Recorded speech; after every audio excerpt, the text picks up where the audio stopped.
부족한 사람을 불러주시고 이렇게 환영해 주셔서 정말 감사드립니다. 저를 모르시는 성도님들이 많이 계시겠지만 사실 보스턴 중앙교회는 저의 길지 않은, 제가 나이가 아주 많지가 않기 때문에요, 삶에서 너무 중요한 교회입니다. 제가 2000년에 보스턴에 처음 왔을 때, 그때는 교회가 뉴튼 센터에 있었는데요. 그때 1살 반 된 제 첫째 딸 데리고 보스턴에 공부하러 왔었습니다. 그때 처음 다녔던 교회가 여기 보스턴 중앙교회고요. 보스턴 중앙교회에서 이제 신앙생활하면서 당시에 이 교회에서 제가 목사 안수를 받았습니다. 미주 성결교단에서 목사 안수 받을 때 기억하실지 모르겠는데 교회에서 제 목사 가운도 해주시고 목사 안수 받을 수 있는 미주 총회에 참석할 수 있는 제방 경비도 그때 다 후원해 주시고, 어느 집사님께서는 거기 가서 맛있는 거 사 먹으라고 용돈도 주셨던, 그때는 이제 1살 반짜리 제 첫째 딸밖에 없었을 때인데, 제가 그때 우리 김갑동 박사님 또 우리 공병선 장로님하고 같은 구역이었거든요. 구역 예배를 드리는데 솔직히 고백하자면 그때는 저희가 둘째 낳을 생각이 없을 때입니다. 공부하는 것도 힘들고 돈이 없고 하니까 딸 하나만 낳고 살아야 되겠다 생각했는데, 어느 날 뜬금없이 공병선 장로님이 기도하시는데 저희 가정의 둘째로, 그것도 아들을 달라고 기도를 하셨어요. 저희가 부탁드린 적도 없고 말씀을 나눈 적도 없는데 저희 허락도 안 받으시고 저희 집의 가족 계획을 그냥 장로님이 그냥 해버리신 거예요. 그래가지고 그 믿음대로 저희 가정의 둘째가 민성이라고 태어났는데, 첫째 딸, 그때 1살 반이었던 제 첫째 혜미는 지금 대학교 2학년이 됐고요. 둘째, 그 기도받고 태어났던 우리 아들 민성이가 저보다 지금 한 10cm 크거든요. 근데 그 아이는 지금 고등학교 2학년이 됐습니다. 그래서 그 이후에 우리 또 송기백 장로님, 신정혜 권사님 사랑도 되게 많이 받고, 그러다가 챔스포드에 교회 개척해서 6년 반 목회했었는데, 소개가 됐으니까 우리 공재문 집사님 가정이 제가 그때 담임 목회할 때 저희 교회에서 열심히 헌신하셨던 훌륭한 집사님 또 가정이세요.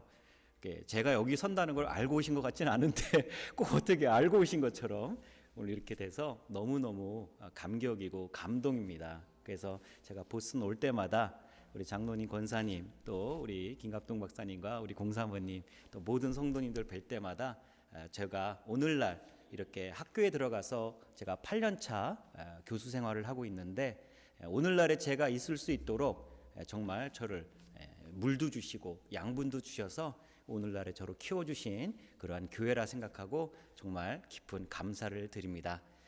추억팔이 하면 그때 안 계셨던 분들에게는 너무나 지루한 얘기일 테니까 이야기는 여기까지 하겠고요. 모든 보스턴 중앙교회의 성도님들에게 크신 하나님의 은혜와 복이 함께 하시기를 주님의 이름으로 축원합니다. 오늘 성경은 여러분들 아주 잘 아시는 성경 구절이죠. 하나님은 외모를 보지 아니하시고 중심을 보신다. 썰렁한 아재 개그지만, 그래서 한국에서 배꼽티를 좋아하는 여자 청년들은 하나님께서 중심을 보셔서 배꼽티를 입는다, 그런 이야기도 한때 썰렁하게 돌아다닌 적도 있었습니다. 너무 많이 알고 있는 성경 구절이지만 사실 하나님께서 중심을 보신다라고 하는 이 말씀이 정확하게 어떤 의미를 가지고 있는지 우리들은 그냥 피상적으로 이해하고 지나갈 때가 너무나도 많이 있습니다. 여기서 중심에 해당되는 원래 히브리 원어는 레바브라고 하는 단어입니다. 레바브라고 하는 말은 내면의 마음이다라고 할 수 있죠. 그래서 한국의 개신교회하고 천주교회가 함께 번역한 공동 번역에는 속마음이라고 번역되어 있고요. NIV 성경이나 NNSB와 같은 미국 영어 성경에는 the heart 이렇게 번역되어 있습니다. 그냥 일반 명사로서의 마음입니다. 하나님께서는 겉에 외모를 보시는 분이 아니라 속 마음, 내면의 마음을 보신다라고 하는 뜻을 가지고 있는 거죠. 그런데 이렇게 평범한 일반 명사 레바브라고 하는 단어가 그냥 문자로서만 이해하면 굉장히 평범하고 단조로운 의미 같은데, 오늘 성경에서 사무엘이 이 다윗의 아버지인 이새의 가정에 와서 이 이야기를 하고 있는 그 정황을 입체적으로 생각하면 좀 더 깊은 의미를 우리가 생각할 수가 있습니다. 여러분 다 알고 계시겠지만 오늘 우리는 성경을 읽기 전에 벌써 이 사무엘이 이 가정에 찾아온 것은 누구를 왕으로 세우기 위해서 찾아온 것이다. 우리들은 사실은 정답을 알고서 성경을 읽지요. 그러나 오늘 성경에 등장하는 인물들 사무엘 그리고 이새 큰아들이었던 엘리압은 지금 사무엘을 통해서 하나님이 주시는 외모가 아니라 중심을 보신다. 이 말에 정확한 뜻이 이 중에 과연 누구를 주인공으로 전달되고 있는지 잘 모르고 있습니다. 여러분, 외모를 보지 않고 중심, 속마음을 보신다는 하나님의 말씀은 지금 누구를 향해서 주고 있는 말씀이지요? 다윗 임금, 나중에 이스라엘의 왕이 될 사람 다윗을 향해서 하나님께서 사무엘의 입을 빌려서 전달하고 있는 이야기입니다. 근데 여러분 이 중요한 순간 사울 왕의 뒤를 이어서 이스라엘의 왕이 될 사람을 뽑을 이 중요한 순간에 하나님께서 사무엘을 그 가정에 은밀하게 보내셔서 다윗이라고 하는 사람을 왕으로 세우려고 하시는데 정작 그 말씀을 받아야 될 다윗이 오늘 본문에 보면 이 말씀이 선포되는 이 순간에는 그 자리에 있었을까요? 없었을까요? 없었습니다. 그 말의 주인공인 다윗은 사실 이 자리에 없습니다. 다윗은 어디에 가 있습니까? 뒤에 11절에 보면 아버지 이새가 들판에 나가서 양을 보고 있다. 막내이기 때문에 우리 집안에 장자 엘리압부터 시작해서 너무나도 훌륭한 아들들이 많이 있기 때문에 별로 주목받지 못하는 초라한 막내, 그 막내 다윗은 지금 들판에 나가서 양을 보고 있다고 설명하고 있습니다. 하나님의 말씀은 이스라엘의 백성들이 존경하는 사무엘이라고 하는 위대한 선지자를 통해서 이새의 가문에 이제 왕이라고 하는 엄청난 정치 권력의 변화가 나타날 것을 선포하고 계시는데 우습게도 그 말씀을 받아야 될 대상자인 다윗은 그 현장에 없었다는 겁니다. 하나님께서 중심을 보시는데 그 중심이 하나님께 인정받았던 그 사람이 이 교회 현장에 없이 교회 앞마당에서 주차요원을 할 수도 있고 지금 교회 주방에서 음식을 만들 수도 있고 교회 어딘가에서 남들은 보고 있지 않지만 하나님의 말씀을 청종하며 하나님의 뜻에 따라 그의 속마음이 하나님께 인정받고 있다는 것입니다. 속마음이 하나님께 인정받은 다윗이 그 말씀이 선포되고 있는 현장에 없다라고 하는 것은 과연 어떤 의미를 우리에게 전하고 있을까요? 여러분 우리가 흔히 믿음을 겉과 속이 다른 그리고 남들이 볼 때와 보지 않을 때 주일날 교회에 와서와 주중에 자신의 세상의 삶을 살 때가 다른 사람들을 우리가 흔히 조롱하는 의미에서 썬데이 크리스찬, 주일에만 크리스찬이다 이런 이야기를 할 때가 있습니다. 하나님의 중심, 우리를 보시는 하나님의 그 시각은 성소라고 불리는 또는 거룩한 날이라고 불리는 성일이라고 불리는 이날에만 머물러 있는 것이 아님을 오늘 성경에서 우리들에게 알려주고 계시는 거죠. 가장 거룩하고 가장 중요한 그 순간에 다윗이 그 자리에 없었음에도 불구하고 하나님의 시각은 오직 단 한 사람, 하나님의 마음에 합하고 그 중심이 하나님께 인정받았던 그 사람은 그 자리에 없었다는 것입니다. 오늘날 우리의 표현으로 하면 남들이 인정할 만한 거창한 직분이 없었을 수도 있습니다. 교회 안에서 한 사람이 모든 사람의 시선을 다 받을 만큼 그런 많은 교회 일을 하고 있지 않았을 수도 있습니다. 그러나 하나님은 사람들이 세상에서 얘기하는 그러한 스펙이 아니라 그 사람의 속마음이 하나님께 진정으로 인정받고 있었는가를 따지고 계시는 겁니다. 사랑하는 중앙교회 성도님들, 우리가 주일날 교회에 올 때 신자로서 경건한 모습을 갖추고 하나님 옆에 신실하게 예배드리기 위해서 노력합니다. 여러분, 이 교회에 예배를 마치고 우리가 주중에 우리에게 허락하신 삶의 현장에 나가서도 이곳에서 예배드리는 이 순간에 여러분이 지금 하나님께 보여드리고 있는 이 거룩하고 경건한 삶의 모습이 계속 지속적으로 연장되고 있다고, 우리가 100%는 아니더라도 우리가 그렇게 살기 위해서 애쓰고 노력하고 있다고 하나님 앞에 부끄럽지만 고백하실 수가 있겠습니까? 우리가 무슨 직책을 맡고 있느냐가 중요한 것이 아닙니다. 우리가 이 성소의 어느 자리에서 우리의 위치가 있느냐가 중요한 것이 아니라 우리가 어디에 있든지 하나님은 우리와 함께 하시는 분이시기 때문에 내가 이 장소가 성소가 아니고 내가 있는 그 시간이 성일이 아닐지라도 가장 평범하고 아무도 주목하지 않는 작은 일상에서 하나님의 가장 높고 위대하신 뜻, 가장 거룩하고 경건하신 주님의 섭리를 우리들이 실현할 수가 있다는 것입니다. 초대교회 시절, 여러분, 우리가 초대교회 하면은 1세기에서 약 6세기 초반까지를 초대교회라고 하는데, 아쉽지만 우리 보스턴 중앙교회도 어떤 면에서는 우리 자체 건물이 없잖아요. 그래서 한인교회들은 우리 교회 건물이 있다는 것을 자랑하는 경우가 많이 있는데요, 초대교회 시절에 과연 최초로 독립된 예배 건물, 이 교회를 가진 것은 과연 언제쯤이었을까요? 초대교회 교인들은 250년 동안 자체적인 독립적인 교회 건물이 없었습니다. 아니, 정확하게 말하면 독립적인 건물로서 교회를 가지려고 노력하지 않았습니다. 왜 독립적인 교회, 자기들이 마음껏 사역할 수 있는 교회 공간을 가지려고 애쓰지 않았을까요? 교회 건물조차도 십계명에 나오는 우상에 들어간다고 보았습니다. 눈에 보이는 건물이 우리들에게 생기고 그 눈에 보이는 건물이 우리들에게 소중한 성소로서의 역할을 하게 되는 순간 사람의 마음은 건물에 집착하게 된다는 겁니다. 우리도 우리 자체 건물이 있어. 보스턴에 있는 한인교회들 중에서 자기 교회 건물 가지고 있는 한인교회가 몇 교회나 되겠어? 여러분, 우리 교회가 생겼으니까 다른 미국 교회 렌트해서 예배드리는 교회 가지 말고 우리 교회 자체 건물이 있는 교회 옵시다. 그게 사람들의 자부심이 된다는 거예요. 성소에서는 하나님께 예배드린다라고 하는 수단과 도구로서의 목적을 가져야 되는데, 하나님께 예배드리기 위해서 필요한 도구와 수단으로서의 이 성전이 하나님을 대신한 궁극적인 목적이 된다는 거예요.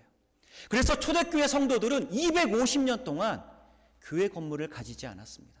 그들은 가정에서 예배드렸습니다. 가정에서 예배드리면서 그들이 가지고 있었던 신앙 고백은 뭐냐면, 가정이 교회이고 교회가 가정이다. 무슨 뜻일까요? 여러분, 교회에서 목사님이나 장로님, 권사님들한테 쓰시는 여러분의 언어 표현하고 집에서 여러분의 배우자나 자녀들에게 하시는 평상시의 말투하고 항상 똑같으세요? 전 부끄러운데 그렇지는 않은 것 같아요. 제가 지금 설교자로 여러분들 앞에 이렇게 거룩한 양 이렇게 코스프레하고 서 있지만 집에 가서 화가 났을 때, 저희 아이들이 제가 원하는 수준만큼 공부를 안 하거나 제가 하는 말을 잘 순종하지 않을 때 저도 저 혈기를 이기지 못하고 격한 말을 아이들한테 한 적도 많이 있었습니다. 제가 아내하고는 부부싸움을 안 했을까요? 부부싸움 안 하면 그건 부부가 아니죠. 싸우니까 부부인 거죠. 초대교회 교인들은 가정이 교회, 성소라고 생각했기 때문에 가정에서 만나는 가족들, 가정에서 예배드릴 때 만나는 성도들, 교회와 가정, 주일과 주중의 구분을 따로 두지 않았습니다. 어디서나 하나님은 나를 지켜보고 계신다. 내가 어디에 있든지, 비록 내가 돈을 벌기 위해서, 생계 유지를 위해서 지금 직장 생활을 하고 사업을 하고 학교에 가서 학생으로 도서관에서 공부하고 있는 그 순간에도 나는 사실 예배드리고 있는 거다. 예배드리는 순간과 일상의 삶을 따로 구분하지 않았습니다. 그래서 그들은 교회 건물을 따로 가지려고 하지 않았습니다. 초대교회가 교회 건물을 가지기 시작한 것은 자발적인 의사가 아닙니다. 로마가 기독교를 자기들 편으로 포섭하기 위해서 요즘 말로 말하면 타운센터를 기독교인들에게 마음껏 교회 건물로 쓰라고 무상으로 증여하기 시작했습니다. 그러면서 그때부터 교회에 건물이 생기고, 건물이 생기니까 재산이 생기고, 재산이 생기니까 재산에 대한 권리가 생기고, 권리가 생기니까 그 권리를 내가 행사하고 싶은 욕구가 생기고, 그러면서 교회가 그때부터 교권주의에 빠지게 되고, 누가 주교가 될 것인가, 누가 추기경이 될 것인가, 누가 교황이 될 것인가, 세상에서 따지고 있는 계급의 질서가 교회 안에도 들어오게 되고, 그래서 처음에는 다 형제와 자매로 동등한 상호관계를 유지하고 있었던 교회가 누가 높은가, 누가 이 공동체의 주도권을 가지고 있는가, 서로 세상과 다를 바 없는 권력투쟁과 싸움의 장소로 변질되기 시작했다는 것이죠. 왜 로마 제국이 그러면 건물을 교회에게 주었을까요? 사람의 내면을 알고 있었던 거죠. 사람의 내면에 욕심이 들어가는 순간, 사람의 내면에 높아지고 싶은, 더 많이 가지고 싶은, 그것을 누리고 싶은 생각이 사람의 머리에 침투하는 순간 어떻게 됩니까? 정치 권력을 가지고 있는 사람들은 교회를 다루기 쉬워지는 거죠. 욕심에 눈이 먼 사람은 그 욕심을 채워줄 수 있는 수단만 제공해주면 권력자든 부자든 그 말을 순순히 따라가는 것을 정치 지도자들이 알고서 그 이전까지는 순수하게 신앙생활을 유지하던 초대교회 교인들을 자신들의 정치적 파트너로 끌어들이기 위해서 눈에 보이는 건물을 무상으로 주면서 살살 달래고, 그 이후에 초대교회의 순교를 불사했던 신앙인들의 아름답고 순수했던 믿음이 변질되고 타락하기 시작했다는 겁니다. 저도 여기서 목회하는 동안 이왕이면 저희 교회 건물을 가질 만큼 많은 성도들로 부흥했으면 좋겠다 생각을 솔직히 해봤습니다. 많은 성도들이 우리 교회 해달라고, 양쪽으로 부흥하게 해달라고 새벽마다 부르짖었습니다. 그런데 지금 생각해보면 하나님 앞에 부끄럽습니다.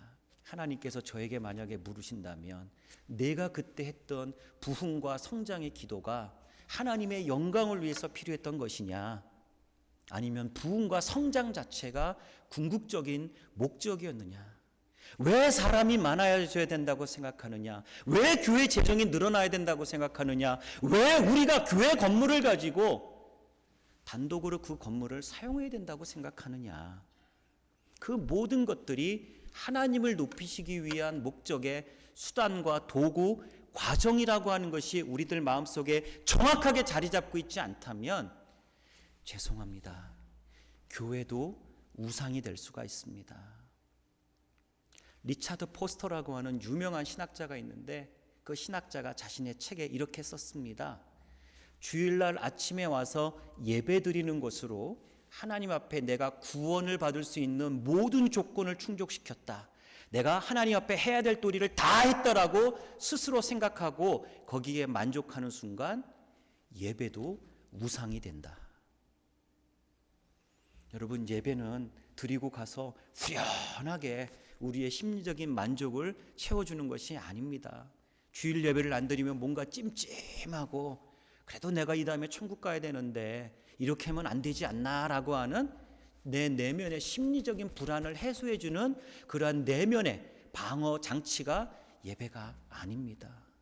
예배는 하나님이 주인 되심을 확인하고 그 하나님의 뜻대로 살겠다라고 하는 고백을 끊임없이 갱신하는 자리여야 합니다.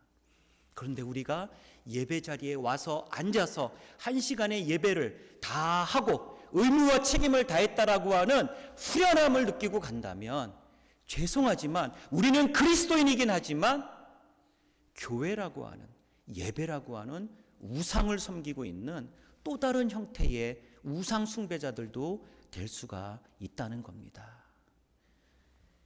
다윗은 사무엘이 그 집을 찾아왔을 때 그 앞에 없었지만 그 중심, 속마음이 하나님께 인정받았습니다.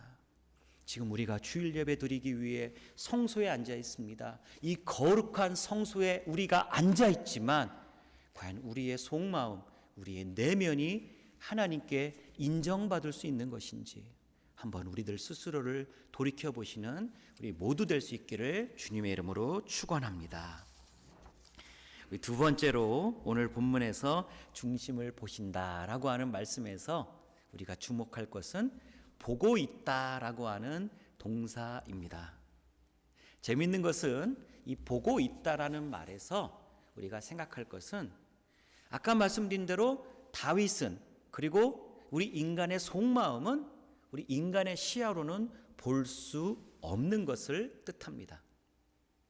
여러분, 그리스 말 중에 스코토마라고 하는 말이 있습니다. 여러분 혹시 다빈치 코드라고 하는 영화를 보시면 중반부쯤에 영국의 어떠한 고고학자 같은 사람이 레오나르도 다빈치의 최후의 만찬의 그림을 보고서 여기에서 예수님의 홀리 그레일, 이 거룩한 성배가 무엇인지를 설명하는 과정에 이 스코토마라고 하는 말을 사용합니다. 스코토마라고 하는 말의 원래 어원은 영어로 말하면 darkness, 어두움이라는 뜻입니다. 어둡기 때문에 사실은 어떻을까요? 볼 수 없습니다. 인간의 시각으로는 볼 수 없는, 그러나 그 안에 진정한 비밀이 담겨져 있는 어둠이기 때문에 보일 수 없지만 그 어둠 속에 참된 지식과 진리가 담겨져 있는 이중적 의미의 단어가 스코토마입니다.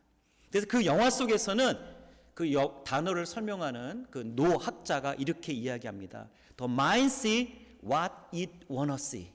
우리의 마음은 우리가 보고 싶은 것을 본다.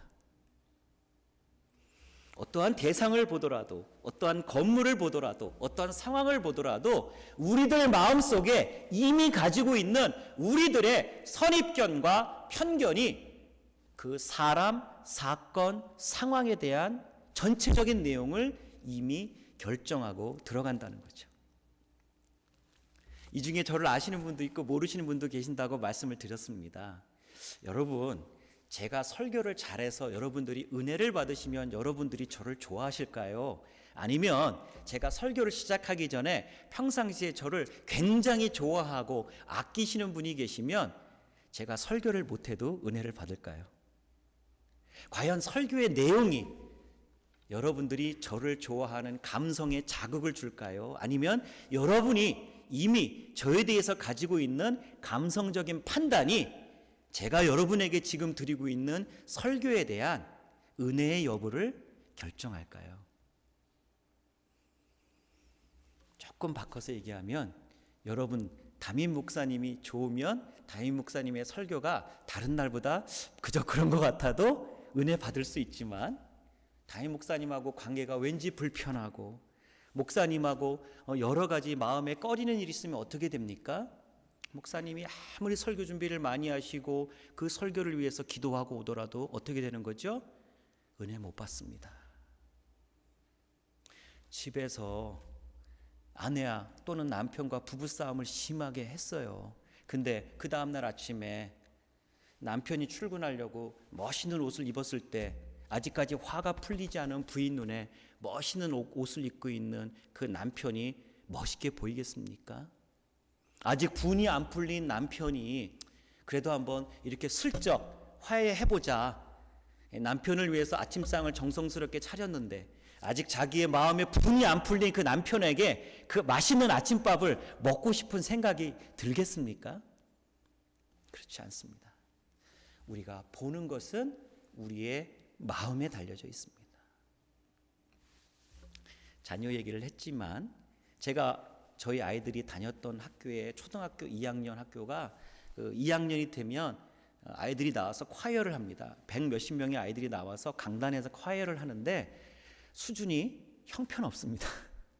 미국 학교들이 사실 그렇잖아요. 미국 학교들이 한국 교회나 한국 학교들처럼 예쁘게 준비 잘 안 하고 하는 거 보면 엉성하잖아요. 그래서 막 100 몇십 명의 아이들, 2학년 아이들이 얼마나 제잘제잘 거리면서 스테이지에 올라와서 콰이어를 하는데요. 제가 부모들이 다 와서 그걸 보거든요. 그럼 부모들이 보고 있을 때 어떤 생각이 들까요? 그 백몇십 명의 아이들 중에 객관적으로 엄마 아빠가 코리안인 우리 아이들보다 더 조각 같고 인형 같고 영화배우 같은 그런 백인 아이들이 솔직히 있습니다. 그런데 객관적으로는 저희 아들보다 더 미인이고 더 미남인 아이들이 많이 있는데 아이들의 콰이어를 보고 있는, 코러스를 보고 있는 제 눈에는 누구만 보일까요? 제 아들, 제 딸만 보이죠. 왜요? 제 마음속으로 그 아이들을 사랑하고 있으니까요. 그 아이들을 진정으로 사랑하고 있는 그 마음 때문에 객관적으로 보면 내 아이들보다 훨씬 더 잘생기고 예쁜 애들이 그 주위에 많이 있음에도 불구하고 마치 조명을 꺼두고 그 아이 한 사람에게만 스팟라이트를 비치고 있는 것처럼 제 눈에는 오직 단 한 사람밖에 보이지 않는 거죠. 여러분, 우리는 다 똑같은 세상에서 똑같은 대상을 똑같은 시야로 본다고 생각하지만 그렇지 않습니다.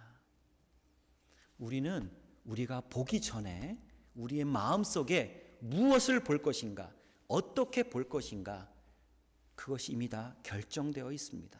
그것을 우리는 선입견이라고 부르고요. 고대 그리스인들은 그것을 스코토마, 어두움이라고 하는 단어를 통해서 설명했습니다. 하나님께서는 우리가 보지 못하는 것을 보시고 우리가 알지 못하는 것을 아시는 분.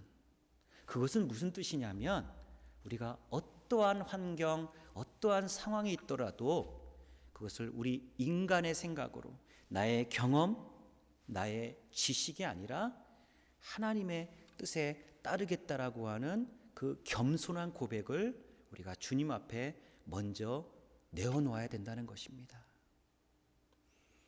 여러분, 한국의 서울에 가면 옛날에 조선시대 때 왕궁으로 썼던 경복궁이라고 하는 그런 궁궐이 있습니다. 또 여기서 4시간 운전해 내려가면 뉴욕 맨하튼에 가면 센트럴 파크이라고 하는 공원이 있어요. 두 군데 다 가보신 분들이 많으실 줄 압니다. 여러분, 1년에 전 세계 관광객들이 경복궁에 많이 올까요? 센트럴 파크에 많이 올까요? 네, 센트럴 파크에 훨씬 더 많은 수의 관광객이 옵니다. 그러면 경복궁에 가면 유네스코에 등재된 세계적인 문화유산의 그 아름다운 건물들이 있습니다. 센트럴 파크에 가면 어떤 아름다운 건물이 있죠? 아무것도 없습니다. 그냥 맨하탄 한가운데 공원입니다. 그런데 이상하지 않습니까, 여러분? 세계적인 건축학자들이 극찬한 건축의 미가 그렇게 훌륭하다라고 하는 경복궁이나 종묘와 같은 그러한 서울의 세계적인 문화유산에는 세계에서 많은 사람들이 그것을 보겠다고 많이 오지 않습니다. 전문가들만 와서 감탄합니다. 다큐멘터리를 만드는데 일반인들은 가지 않아요. 그런데 막상 와서 보면 아무것도 없는 그냥 잔디밭에 별 볼품없는 저수지 하나 있고 그 잔디밭에 미국 애들은 선탠하고 있는데 도대체 이 센트럴 파크에는 왜 이렇게 많은 사람들이 전 세계에서 휴가를 내고 학교를 잠깐 안 가면서까지 오는 걸까요? 아무것도 없는 그곳에. 그곳에 가면 예전에 찍었던 영화의 장면들이 있죠. 지금은 그 영화 장면들이 없지만 고스트바스터스를 비롯해서 나홀로 집에 등등 많은 사람들의 어린 시절부터 추억을 전달해 주었던 그 장소, 그 스팟이 지금도 센트럴 파크에 가면 있는 거예요. 그 영화는 끝난 지 오래됐습니다. 이제 누구도 DVD도 보지 않습니다. 그 장소에서 영화 촬영하지도 않습니다. 아무것도 없지만 그러나 사람들의 그 머릿속에, 사람들의 마음속에 담겨져 있는 어린 시절의 그 추억, 그것이 아무것도 없는 뻥 뚫려져 있는 센트럴 파크, 우리식으로 말하면 중앙공원. 그 중앙공원에 가서 그것에 사진을 찍고 추억을 남기겠다라는 생각을 가지게 되는 거죠. 건축의 전문가들이 극찬한 경복궁이나 종묘 같은 곳에는 가지 않지만 가보면 아무것도 없는 그곳에 사람들이 눈으로 보이지 않지만 마음으로 볼 수 있는 자기들의 추억이 있기 때문에 센트럴파크에 가는 거죠. 하나님은 우리를 보고 계시는데 우리가 보는 것을 보시는 것이 아니라 우리가 볼 수 없는 것을 보고 계신다는 것입니다. 종교개혁이 일어나기 직전 1517년에 종교개혁이 일어났는데 독일에서 종교개혁이 일어나기 직전에 영국의 종교개혁자 중에 한 사람이었던 윌리엄 딘테일이라고 하는 사람이 있습니다. 그 사람이 이런 말을 했습니다. 강단에서 설교하고 있는 목사의 영성과 주방에서 주일날 음식 준비를 하고 있는 여인들의 영성에는 본질적으로 차이가 없다.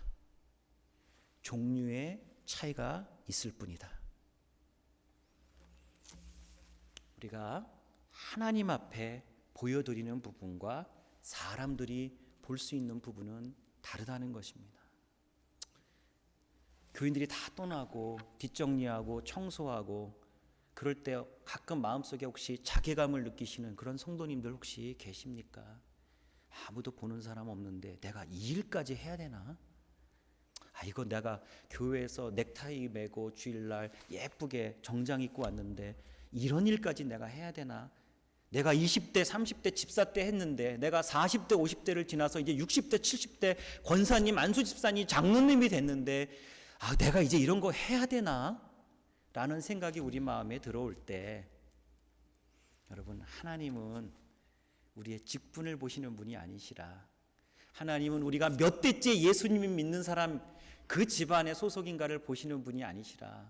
하나님은 내가 헌금을 얼마만큼 많이 하고 있는가를 보시고 우리를 판단하시는 분이 아니시고 사람들이 볼 수 없는 우리들 내면의 정수를 보신다는 그것을 우리가 기억하시기를 부탁을 드립니다.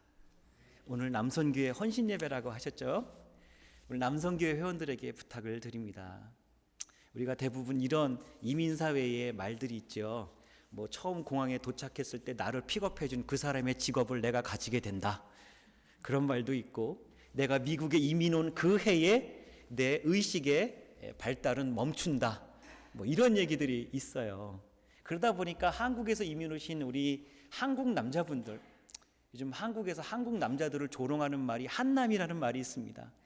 여성들에 대한 에티켓과 매너가 너무 없는 굉장히 이기적이고 자기 주도적인 그러한 남자들을 한국에서 한남 해가지고 한국 남자들을 되게 비하합니다.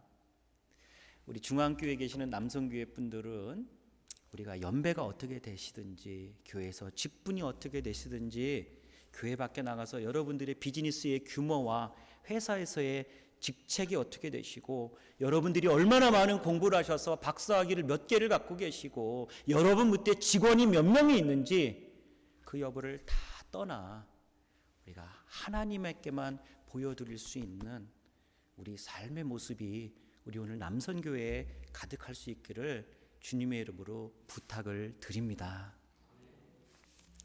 여러분, 하늘에 떠 있는 달 아시죠? 달은 무광체입니다. 빛을 내지 못합니다. 지금 여기 있는 전등들은 이 빛을 내기 때문에 우리가 보는 거잖아요. 근데 달은 환하지만 사실은 빛이 나지 않는 무광체예요.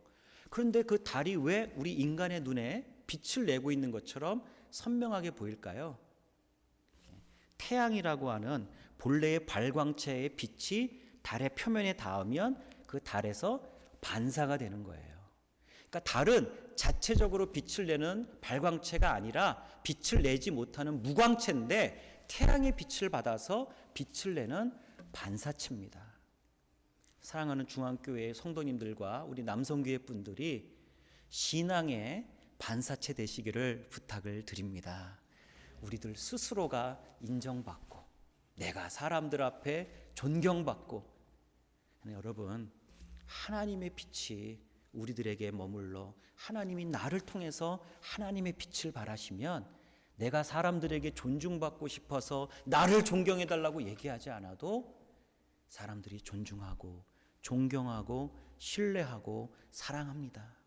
내가 내 입으로 나 잘났다고 떠드는 거 꼴불견이지요. 주변 사람들이 칭찬하고 주변 사람들이 존경하는 것이 그 사람에 대한 진정한 인격의 표현 아니겠습니까?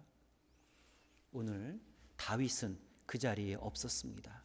그러나 하나님은 사람들이 평상시에 인간의 눈으로 볼 수 없었던 것을 하나님의 마음으로 보셨습니다. 우리 중앙교회 모든 성도님들과 남선교회 분들이 하나님의 시야에, 하나님의 관점에 합하시는 우리 모두 될 수 있기를 주의 이름으로 축원합니다. 기도드리겠습니다. 하나님 감사합니다. 20여 년 전에 세상 물정 아무것도 모르는 철없는 젊은 전도사가 이 교회에 와서 목사 안수를 받고 박사 학위를 받고 한국에 들어가 교수의 역할을 감당하고 있습니다.